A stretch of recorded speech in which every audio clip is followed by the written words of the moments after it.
everyone. I am here in the gorgeous Hobby Center sitting with Courtney Markowitz, who Hi. plays... I play Winifred Banks in Mary Poppins. Yes, Mary Poppins runs until December 24th, so you have until then to check it out.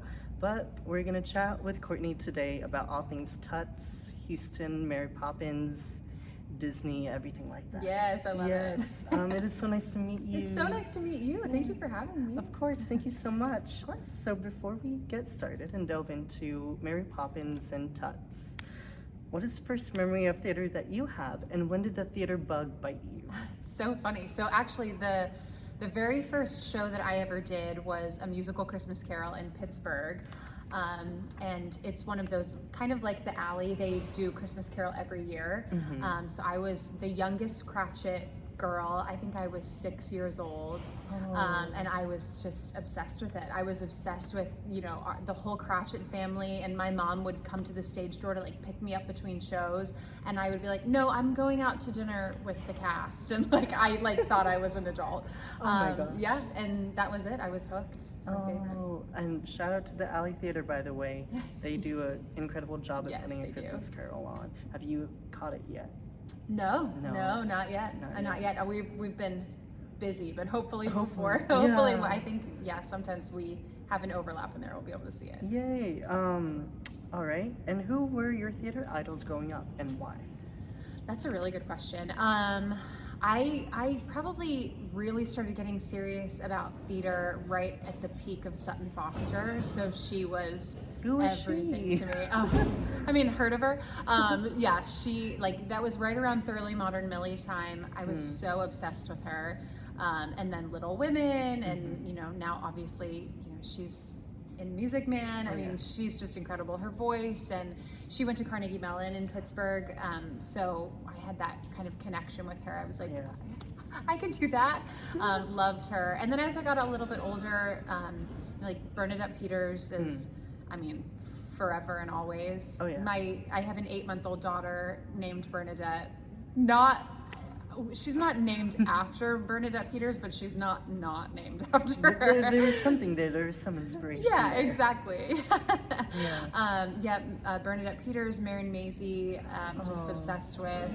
Yeah, there's so many good ones. So many great women in theater, Yes, I think, of course. and they go, like, they're so talented in every single way. Yes. Yes. So we're gonna delve into Mary Poppins a little Okay. bit.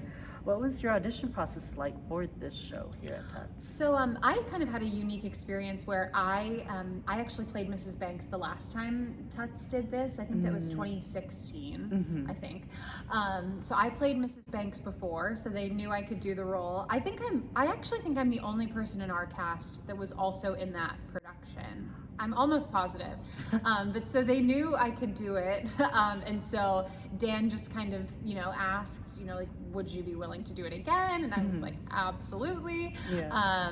And so, yeah, just kind of auditioned really quickly. It was, we have a new director than we did last time. But we do have the same set as last time. So it makes it a little bit tricky, not so much anymore, but when we first started being like, you know, looking at the set being like, okay, no, I exit to the left this time, not right, even though, you know, especially looking at the same set, it can make it a little complicated. It's But like it's not a new show, but it still feels new. Yeah, absolutely. And after not having done it for like quite some time, Correct. it's like, wait, what? How does this Yes, work again? Yeah, yes, exactly. definitely. Yeah, kind of reteaching your brain how to do. How to do something everything. different, yeah. Yeah.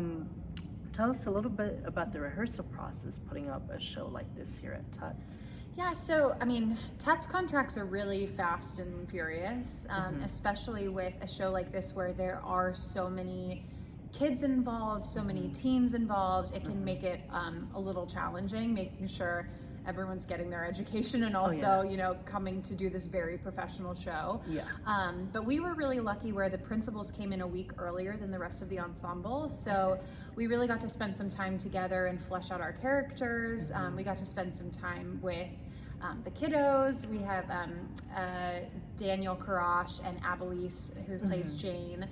We got to spend some time with them, which was really great before, you know, all of the chaos of these huge production numbers kind of dropped into all of our laps. So that was really lucky. So I think we rehearsed for about 2.5 weeks, and then we had like about a week of tech. Because with Mary Poppins there is a ton of special effects happening. There's lots of magic, which is so great. But it takes a minute to make it all kind of work seamlessly. Right. And I'm glad that you mentioned that, of like just making sure everything like tech is all together, because if that's not all together, then correct, things go wrong. Yes, especially for this, where, you know, Mary is just supposed to be perfect in every way. You just everything, she has such a huge pressure on her for that. Like everything just has to look effortless, even though it is not effortless. It's very hard. There is a lot going on behind the scenes. But yeah, I mean, we worked out all of the difficulties, and it's, knock on wood, everything's gone pretty well so far. That's so great. And it was, if y'all haven't seen it, y'all should. Throwing it out there. And she mentioned magic. Yes, there is definitely a lot of that Mary Poppins magic in this show. What has been your favorite part of putting out this production overall? I mean, every show is really special, the relationships that you get to make, but we just have a particularly wonderful cast with this.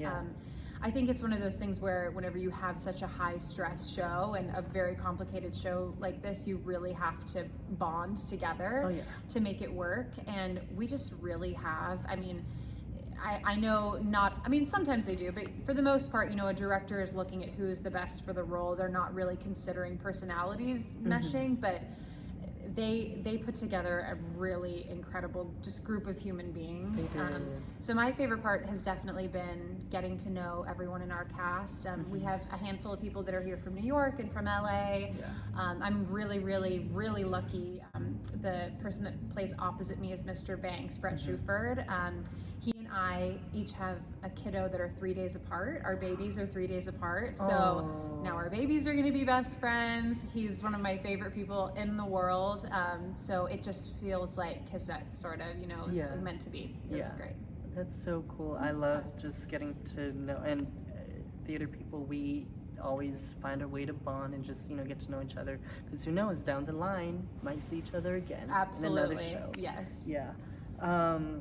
What are some backstage secrets that you might be able to spill without giving too much away that audiences might not know going into the show? Oh my gosh, I don't know if I'm allowed to give any of it away. Well, I don't know if it's a spoiler. Like, so Mary does fly. I'm not going to tell you when she flies. It's more than once. I'll tell you that. What is some other magic? I'm trying to think. There are bubbles at some point. I won't tell you when that happens either. Mary Poppins' bag is magic. Very magical things. She can fit a lot in that bag. Very magical. And I think my favorite sort of effect that we have is for Let's Go Fly a Kite. There are kites flying on stage. That it is so beautiful. The way that they do it, it's, again, very complicated backstage, but it looks so effortless and so beautiful on stage. To see, like, from the audience, and it is just beautiful. Yeah, so special. It's such a special show to do, especially over the holidays. You know, it has this sort of underlying theme of, you know, tapping into your childhood and family. Yeah, exactly. Togetherness. Yep, and I think it's just so perfect for the holiday season. I mean, I've talked to so many adults who were like, I was crying. It reminded me of when I was little, and we were like, well, then we did our job. That's it. Yeah, and I was saying earlier about my friend who, like, had never seen a musical, but absolutely loves Disney and Mary Poppins. And after, on our way to the car, he's like, I need to rewatch the movie. Yes. And I was like, yes, this is what I love about theater. Check. Yes, Got him. Definitely. So Houston has such a great theater community. What has it been like returning to the stage to bring audiences on this journey so far? Oh gosh, it's so great. You know, our industry, I mean, like so many industries, but our industry took the pandemic, you know, it was very hard on this community. And you know, I kept saying, you know, at a time when the world needed art so bad, needed that release from all of this very scary, you know, all these very scary things that were happening in our country and across the world, you know, that's when you need that creative release, and that's when, you know, audiences needed somewhere to go and escape, and they just didn't have it, you know. And that was, I think, the saddest part of what was happening with the pandemic. So, you know, to see audiences coming back, it's just, for us, it's so cathartic as a performer to be able to perform again and to be able to share that. But then also, you know, people who missed it so much. It's just, we're very, very lucky, you know, to be doing what we do. And a lot, you know, and the pandemic changed a lot. It you know, people were home a lot, but it's just good. It's good to hug people again, to hug audiences, and, you know, and like people from casts, you know, our castmates, other actors that we really miss. But then, you know, when I came back for the first time, seeing the people on our incredible crew, that, you know, you have these reunions with everyone, and you're like, I haven't seen you since, and everyone kind of goes, well, I mean, it was definitely before the pandemic, you know. It's just, it's great. I mean, there are so many people that are involved to make these productions happen, you know, from our marketing teams and the crew, and, you know, our directors, choreographers, musical direction, the orchestra. So to see everyone back and working and doing what they are so incredibly good at is just such a relief. I might add, and here's one kind of feeding off of that, would you say there's more pressure in being an artist now versus like pre-pandemic? I mean, with having without having theater for like a year, you know, more than a year, and then, you know, coming back and like, okay, still trying to figure out how to reopen. Like, would you say there's a little more pressure of, you know, okay, I'm on stage again? I actually think there's maybe less pressure. I think having to take that step back from it really gave everyone the chance to assess, you know, what is really important. And you know, I think we all were on such a path of like this grind and just like auditioning as much as you could and just trying to get the next gig. And it's like, it gave us the chance to slow down for a second and to say, you know, like, okay, what is important? Like, my health is important, my family is important, keeping my family safe is important. And just to say, you know, like, this isn't just a job, it is like what I really love to do. And so it's like, if I'm okay without it, and I think that makes you a better performer, to not be so desperate for it all the time, you know. Like, and it really don't take it for granted.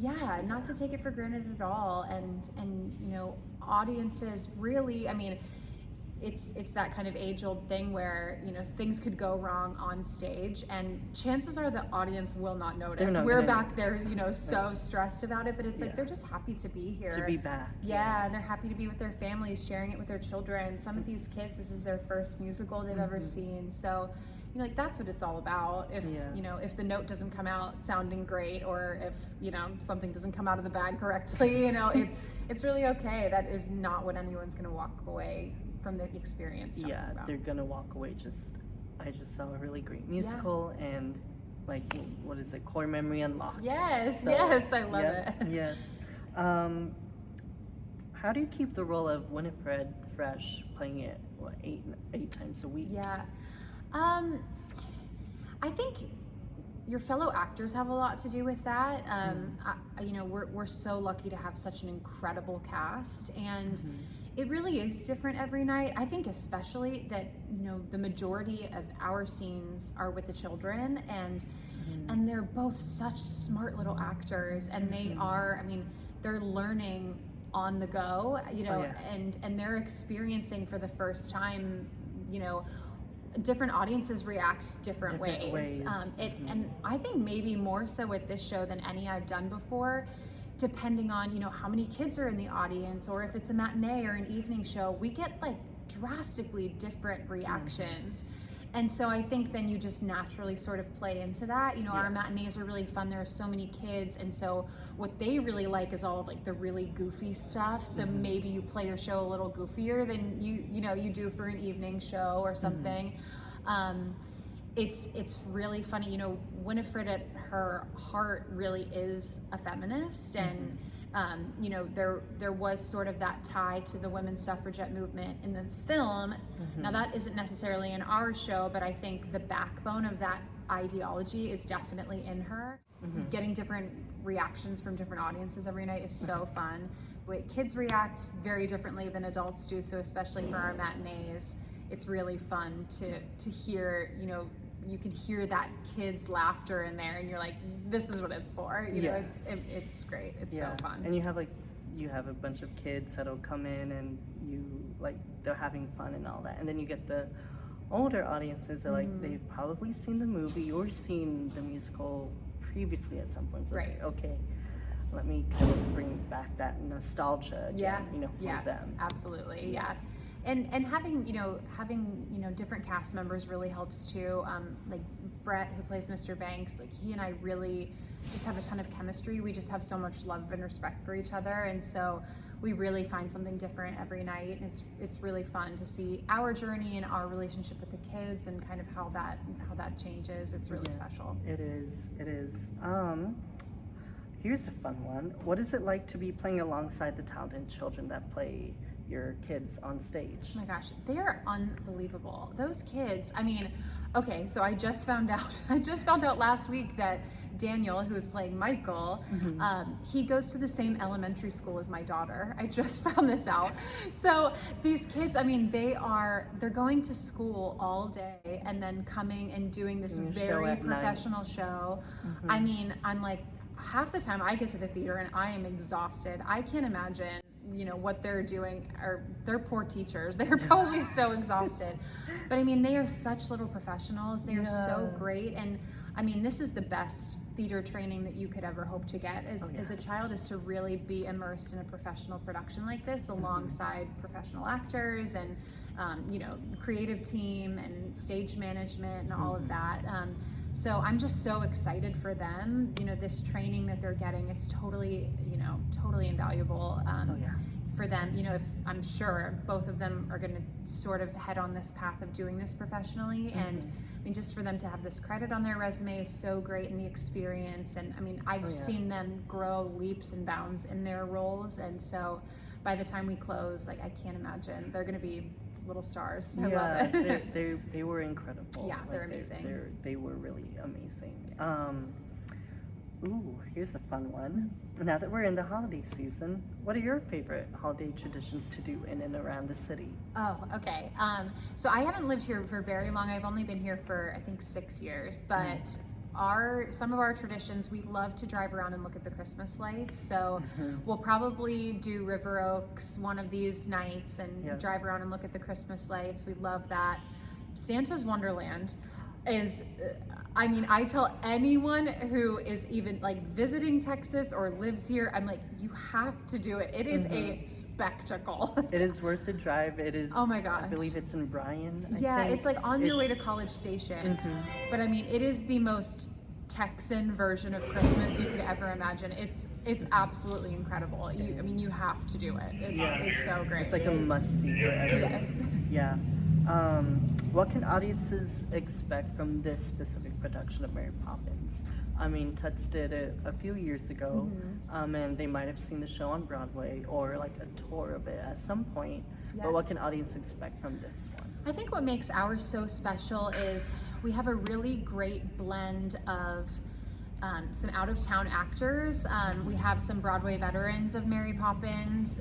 Matt Lair, who plays Bert, played it on Broadway. I think he was the cover for Bert, but he went on, played it many times. So it's really special that, you know, we get that kind of backstory of, you know, everything he's been through. But then you also have a huge population of local Houston talent, which is so awesome. And they're really featured, you know, so well. Susan Kuzin, who is, you know, she's Houston theater royalty. She is in it and plays 3 different roles in the show, 3 very different roles, and so it's very cool to see her. So I always think that's really fun. You know, you get to see some fresh faces, but you also get to see, you know, some of your favorite people play some roles that you maybe have never seen them do before. So it's really fun. I might add, shout out to Susan Kuzin, who is like Houston, like you said, Houston theater royalty. Yes. Last year started with Sister Act. going on Mary Poppins. Like Yeah. it's insane to just watch her in every single Oh, show yeah. that she's done. I feel like I'm stalking her career at this point. We all are. We all It's are. funny. Yeah, but she's amazing. Yes. And it must be incredible to just watch her do her thing. Oh yeah, Oh, yeah. she's so smart, and she comes into every rehearsal with her own ideas, and it's why she's the pro she is. She's amazing. Yeah. How have your previous roles prepared you to take on Winifred Banks? It's funny. So prior to the pandemic, I was so lucky to play Mother in Ragtime here for Theater Under the Stars, and now I sort of joke, Mrs. Banks is kind of Mother light. She's sort of like the Disney version of Mother. She's obviously Mary Poppins doesn't tackle as heavy topics as Ragtime does, but the family dynamics between the family of Ragtime and the family of Mary Poppins is really very similar. Yeah. The dysfunction going on in the family is very similar, and both of them really are feminists, and they were sort of on like the earlier side of this whole feminist movement that happened in America and in London and all over the world. So there's a ton of similarity between those two roles. So last time I played Mrs. Banks, I hadn't yet played Mother, and I think now that I have, really taking everything I learned from that experience and that backbone of Mother really has adjusted the way that I look at Winifred, both as a mother and as a woman and as a feminist. It's really interesting to see how that's affected everything. Yeah, like that. Playing Mother in Ragtime kind of gave you that little oomph into adding the role. I mean, you've played it before, so it's not entirely new, but having played a similar yet so different character. Yes, exactly. I can tap into that and use what I learned into this role. Yeah, absolutely. Yeah. And the other big difference between the two times I played it, so last time I played Mrs. Banks, I was pregnant with my daughter and didn't have any kids yet, and now I have 2 little girls. So, approaching it from a mother to be versus now being a mom has really it's changed the way I thought about it a lot too. Yeah. It's been really cool. Yeah. Oh, that's so cool to hear. Let's talk about inclusion. Okay. Here on Broadway Your Way podcast and like on Instagram, anything like that, we celebrate inclusion, diversity, and everything like that in the industry. This production does such a wonderful job at including actors with disabilities, actors of color, things like that. My question is, what does diversity and inclusion in the theater industry look like to you? I think what it looks like to me is it's this idea that everyone in the audience should feel represented. My idea is that no one should sit down in a show and just feel like they can't connect with what is going on stage. So I think there are certain stories that definitely revolve around inclusion and definitely revolve around race, and then there are some that aren't, that don't, but it doesn't mean that it's not just as important. We had a lot of conversations within our cast of what this looks like, and I think there's a big difference between kind of making everything sort of a blank slate where you don't address it at all. It's tricky, and with it being a family show and a Disney show, things like that, it's you want everyone to feel represented. You're going to have children of every kind of background, in our audiences, and so really making sure that they have strong characters on stage. And it's like, if even one of those kids gets to sit in the audience and say like, she looks just like me and she's up there doing what she loves, maybe I could do that, then we've done our job. Yeah, definitely. And I love every time an artist just talks about it. It's really great, and I think that is a big thing right now. In the industry, it's a very great conversation I think we should have at some point. Yeah, of course. Definitely. And we're also so lucky to have, we have 3 students from the River in our production. We have Abby, Jesse, and Jake, and they are, this show wouldn't be what it was without them. Yeah. Even in like the most stressful times of tech, you could spend 30 seconds with any of them and you're just like, it doesn't matter. Yeah. This is what it's about, because I'm so lucky I get to walk off after bows. I walk off with Abby and with Jesse, holding both of their hands and seeing how happy they are. You know, we were at the end of a 5-show weekend on Sunday night, and they both just walked off like bouncing up and down. They were so happy. They can list every person that they know that is in the audience. They're so proud. Jessie tells me, like, Jessie's mom comes to help her with her makeup every day, and she's very proud of that. You know, this is what it's about. And especially over the holidays, you know, Tuts has sort of made a commitment to say, you know, this slot every year really is about inclusion in that community and making sure that they are represented on stage for our holiday show especially. And I mean, it wouldn't be what it is without them. We're so lucky. Definitely. And now that I'm glad that we mentioned, you know, children and kids. This is a family-friendly show, and I'm sure every single night at some point we're gonna have that kid that's like, I want to do that someday. Leading into our last question, what advice can you give to theater students who may come to the show during this time? So, I mean, if you're trying to pursue theater, the best advice I give to everyone, you know, I don't know, I think maybe it's different than when I was going to school, but at the time it was like, you know, you had to pick your idols and work really hard to be just like them. And I really think that conversation is changing. I think the most important thing that you can do as a performer is to find out what makes you unique and just hone in on that and just develop the quirkiness and develop, you know, what is weird about you. This industry luckily is changing so much. I really think it did kind of used to be the way that, like, if you look like the person that you're replacing and if you fit the costume, you would get the show. And I think that's not the case anymore. I think, you know, we've gotten so much better about celebrating individuality, and so as much as you can just lean into what makes you, you know, and loving yourself and loving everything about you that makes you different. If you walk in there with that confidence of the person that you are, that is what gets you the job. Definitely. Yeah. Definitely. I will add one more. Where can people find you on social media? Okay, so you can find me on Instagram at @CourtCarts. And the majority of the time I'm posting pictures of my children, but sometimes I'm posting backstage stuff, so follow along. Right now she's posting a lot of reels, I might add, with Brett. Super. Yes, Brett is trying to turn me into an influencer. It's ridiculous. It's pretty fun. They're so funny. They're so incredibly talented. Thank you so much for coming on today. Of course, thank you so much for having me. It was really fun. Yes, it was. Here we go!